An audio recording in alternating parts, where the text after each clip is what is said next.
샬롬 할렐루야. 창세기 22장 11에서 14절여. 여호와의 사자가 하늘에서부터 그를 불러 이르시되 아브라함아 아브라함아 하시는지라. 아브라함이 이르되 내가 여기 있나이다 하매 사자가 이르시되 그 아이에게 네 손을 대지 말라.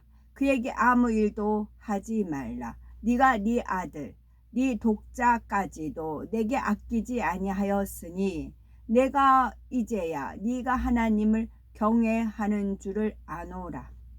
아브라함이 눈을 들어 살펴본즉 한 수량이 뒤에 있는데 뿔이 수풀에 걸려 있는지라. 아브라함이 가서 그 수량을 가져다가 아들을 대신하여 번제로 드렸더라. 아브라함이 그 땅 이름을 여호와 이레라 하였으므로 오늘날까지 사람들이 이르기를 여호와의 산에서 준비되리라 하더라 하였더라. 아멘. 여호와 이레. 일주일 하루 이틀 사흘 나흘 엿새 이래 그러죠. 이래.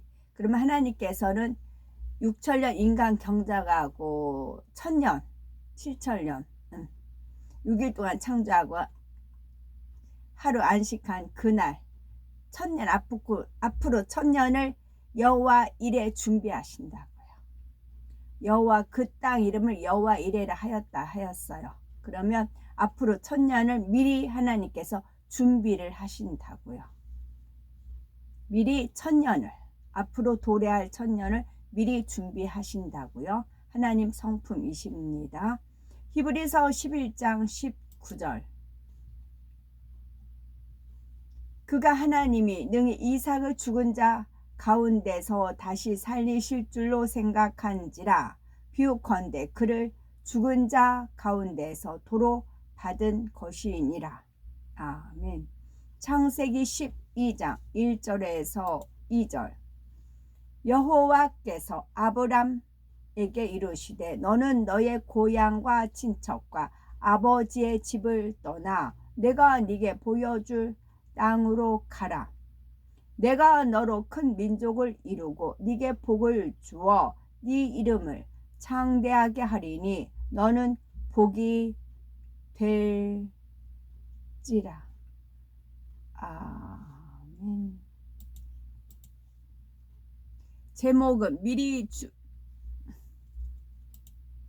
제목은 미리 준비하시는 하나님이십니다. 미리 준비하시는 하나님. 믿음의 조상 아브라함은 여호와 이레의 축복을 받았습니다. 여호와 이레란 히브리어로서 미리 준비하시는 하나님이라는 뜻이지요.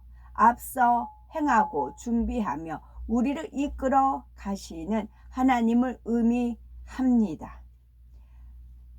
앞으로 행하고 준비하고 우리를 천년왕국으로 이끌어 가시는 하나님이십니다. 아브라함이 하나님과 교통하며 여호와 이레의 축복을 받았던 것은 그만큼 그가 하나님을 사랑했기 때문입니다. 그는 무엇보다도 하나님을 첫째로 섬겼으며 하나님 말씀을 귀히 여겨 즉시 순종하는 중심이었지요.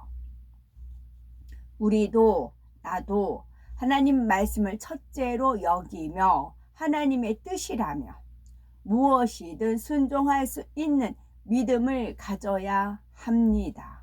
그럴 때 미리 준비하시며 합력하여 선을 이루시는 하나님의 능력을 체험할 수가 있습니다.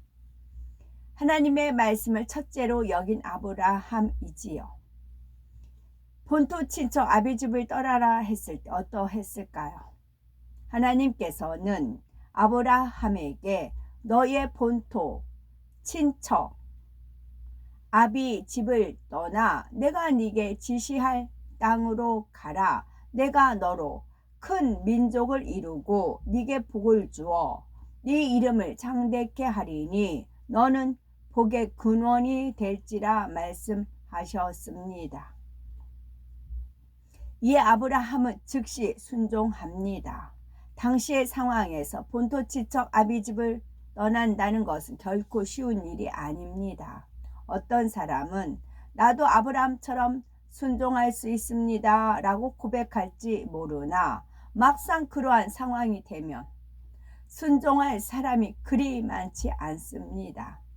신앙생활의 가장 기본이라 할 수 있는 항상 기뻐하라, 쉬지 말고 기도하라, 범사에 감사하라 하신 말씀에도 순종하지 못하는 사람이 얼마나 많습니까? 하물며 모든 삶의 터전과 경제적인 기반, 그리고 가족들과의 관계까지 다 뒤로 하고 목적지도 모른 채 무작정 떠나는 것이 가능할까요? 육신의 생각을 동원하는 사람이라면 결코 순종할 수 없는 일입니다. 그러나 아브라함은 하나님을 첫째로 여겼기 때문에 즉시 하나님의 뜻을 쫓았습니다. 아브라함은 하나님의 말씀을 쫓아 하란을 떠나 가나안 땅에 들어갔는데 그 땅에 기근이 심하여 애굽으로 내려갔지요. 그때 그는 아내에게 그의 누이라 말하게 합니다. 애굽 사람이 아내 사라를 취하기 위해서 자신을 죽일 수 있다는 생각이 들었기 때문이지요.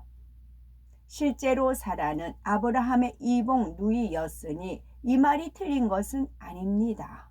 문제는 그 말의 동기가 자기 나름의 지혜를 동원하여 위기를 피해 보려는 생각이었다는 점이지요.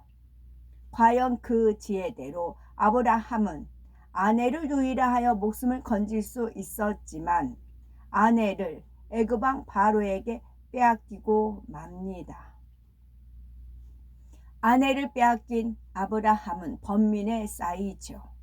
그는 자신의 지혜가 얼마나 어리석었는지 깨닫고 하나님 앞에 기도하며 우울해하였습니다. 항상 순종하고자 하는 마음이 되었지만 아직 하나님을 온전히 의뢰하지 못하므로 하나님께서 그러한 연단을 허락하신 것입니다.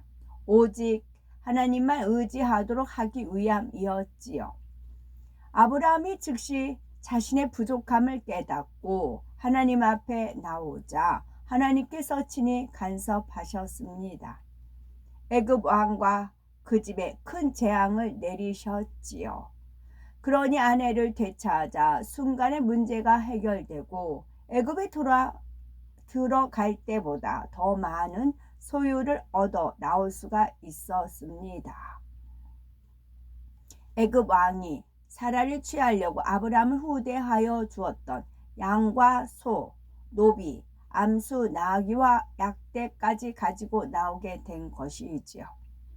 순종할 마음이 없어서 받는 연단은 어려움을 당하는 것으로 끝나지만 순종해 가는 과정 속에서 사람의 생각 때문에 받는 연단은 하나님이 합력하여 선을 이루어 주십니다. 아브라함은 이런 연단을 통해 더 온전한 믿음을 가졌지요. 아브라함이 첩 하갈을 통해서 낳은 이스마엘이 본처인 사라에게서 난 아들 이삭을 희롱한 일이 있었지요. 이 장면을 목격한 사라는 즉시 이스마엘을 내쫓도록 아브라함에게 요구합니다. 아브라함은 이삭과 이스마엘을 똑같이 사랑했기에 그 말에 깊이 근심합니다. 하나님께서는 그에게 사라의 말대로 하라고 말씀하시지요. 하나님께서 이렇게 명하신 데에는 이유가 있었습니다.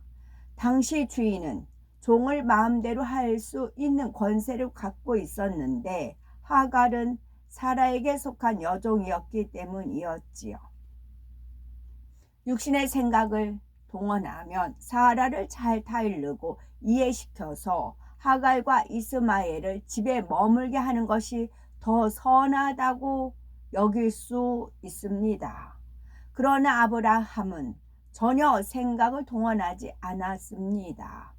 하나님의 말씀을 첫째로 여겼기에 아침 일찍 일어나 그대로 순종하였지요. 골욕의 정을 생각하면 순종할 수 없는 일이지만 그가 순종하니 하나님의 섭리가 이삭을 통해 이루어졌고 이스마엘도 한 민족을 이루게 되었지요. 순종을 넘어선 순복의 행함이 있었던 아브라함입니다.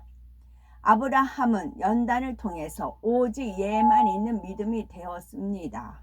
하나님께서는 그에게 독자 이삭을 번제로 드리라 명하십니다. 번제란 짐승을 제단 위에 올려 전부 불태워 그 냄새로 하나님을 기쁘시게 하는 구약 시대의 제사법입니다. 이삭은 아브라함이 100세에 얻은 눈에 넣어도 아프지 않을 만큼 사랑스러운 아들입니다. 그런 아들을 번제로 드리라 하니 참으로 순종하기 어려운 일이지요. 그런데 아브라함이 아침에 일찍이 일어나 나귀의 안장을 지우고 두 사환과 그 아들 이삭을 데리고 번제에 쓸 나무를 쪼개어 가지고 떠나 하나님이 자기에게 지시하는 곳으로 가더니 하신 대로 아브라함은 잠시 망설이거나 고민하지도 않고 즉시 순종했습니다. 하나님을 온전히 신뢰했기에 상식적으로는 도저히 이해되지 않는 일이라 해도 순종의 행함이 나왔죠. 어떤 사람은 아브라함이 마지못해서 이삭을 바친 것처럼 말합니다. 그가 이삭을 번제로 드리기 위해서 살 길을 가면서 고민하며 괴로워했다고 하지요. 그러나 아브라함은 결코 슬퍼하거나 번민하지 않았습니다. 3일 길을 갈 때에도 얼굴에 쓰심이 차거나 이삭을 보면서 슬퍼하지 않았습니다. 창세기 22장 9절에서 10절을 보면 아브라함이 그곳에 단을 쌓고 나무를 벌려놓고 그 아들 이삭을 결박하여 단나무 위에 놓고 손을 내밀어 칼을 잡고 그 아들을 잡으려 하더니 했습니다. 그 순간에도 그는 육적인 정에 이끌려서 마음이 요동하거나 내 아들을 어떻게 죽일꼬 하면서 슬퍼하지 않았습니다. 마지막 순간까지 조금도 주저하지 않고 생각을 동원하지도 않았으며 오직 하나님 말씀대로 순종하였습니다.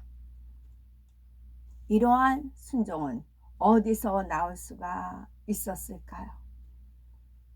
그것은 바로 죽은 자 가운데서 능히 다시 살리실 수 있는 하나님에 대한 온전한 믿음입니다. 아브라함이 칼을 들어 이삭을 잡으려는 순간 여호와의 사자가 아브라함아 아브라함아 부르셨습니다. 이미 아브라함의 마음과 행함을 아름다운 향으로 받으신 하나님께서 사자를 보내어 그를 부르신 것입니다. 하나님께서는 번제할 어린 양을 미리 준비하시고 이삭에게 손대지 못하게 하셨지요. 아브라함은 숯불에 걸려있는 숫양을 가져다가 아들을 대신하여 번제로 드렸으며 그 땅 이름을 여호와 이레라 하였습니다.